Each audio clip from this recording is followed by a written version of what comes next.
السلام علیکم ورحمۃ اللہ وبرکاتہ۔ سوال کرتے ہیں کہ گروی کیا ہے، اس کی اسلام میں کیا شرعی حیثیت ہے، اور آج کل جو گروی کے مختلف طریقہ کار رائج ہیں ان کے بارے میں کیا شرعی حکم ہے۔ دیکھیں جی، گروی کا مطلب تو یہ ہوتا ہے کہ بالفرض اگر آپ مجھ سے 10 لاکھ روپے کا قرض مانگتے ہیں تو ظاہری بات ہے میں اتنی موٹی رقم آپ کو دینے سے پہلے کوئی ضمانت تو لوں گا کہ تاکہ کل کو اگر میرے ساتھ کسی قسم کا کوئی دھوکہ فراڈ ہو تو میں اپنے پیسے جو ہے وہ ریکور کروا سکوں۔ تو اس کی کئی ایک صورتیں ہوتی ہیں ضمانت کی۔ ایک صورت تو یہ بھی ہوتی ہے کہ مثال کے طور پر آپ کسی ایسے فرد کو لے آتے ہیں جو میرا بھی بااعتماد ہے، میرا بھی دوست ہے، وہ ضمانت دے دیتا ہے جی اگر یہ 10 لاکھ نہیں دے گا تو میں دوں گا، تو اس صورت میں بھی ہم مطمئن ہو جاتے ہیں۔ انہی صورتوں میں سے ایک صورت ہوتی ہے گروی۔ میں آپ کو 10 لاکھ روپے ادھار دیتا ہوں، آپ کے پاس مثال کے طور پر ایک مہران کار ہے۔ اب مہران مناسب جو ہے وہ اتنے کی آتی ہے، 10 1 لاکھ کی۔ آپ مجھے وہ بطور ضمانت میرے پاس رکھوا دیتے ہیں کہ یہ جی گاڑی آپ رکھ لیں، یہ بطور ضمانت آپ کے پاس ہے، جب میں آپ کو پیسے دوں گا تو میں آپ سے یہ گاڑی لے لوں گا۔ اس کو کہتے ہیں گروی۔ یا مثال کے طور پر اس کے پاس کوئی سونا پڑا تھا، وہ سونا مجھے دے دیتا ہے کہ یہ جی تقریباً 9 10 لاکھ روپے کا سونا ہے، جب میں آپ کے پیسے واپس کروں گا تو تب میں یہ سونا جو ہے وہ آپ سے واپس لے لوں گا۔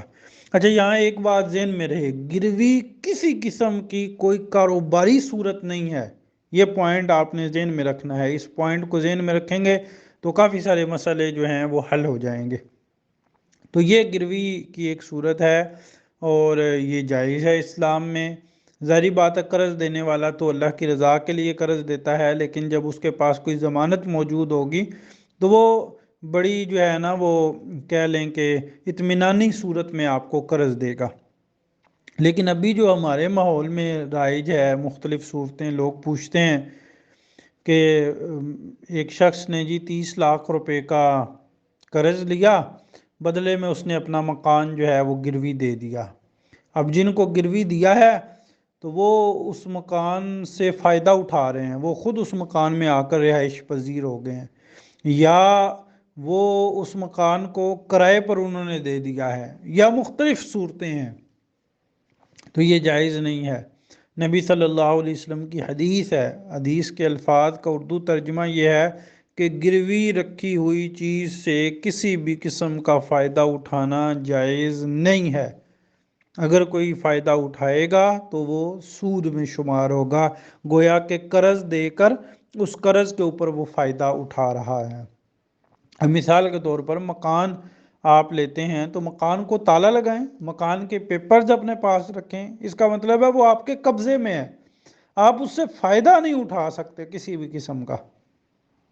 کسی نے آپ کو سونا دیا ہے، اب آپ اس کو پہننا شروع کر دیں، اپنی خواتین کو دے دیں کہ چلو جب تک ہمارے پیسے نہیں آتے تو آپ فنکشنز کے اندر یہ زیورات پہن لو، استعمال کر لو، نہیں۔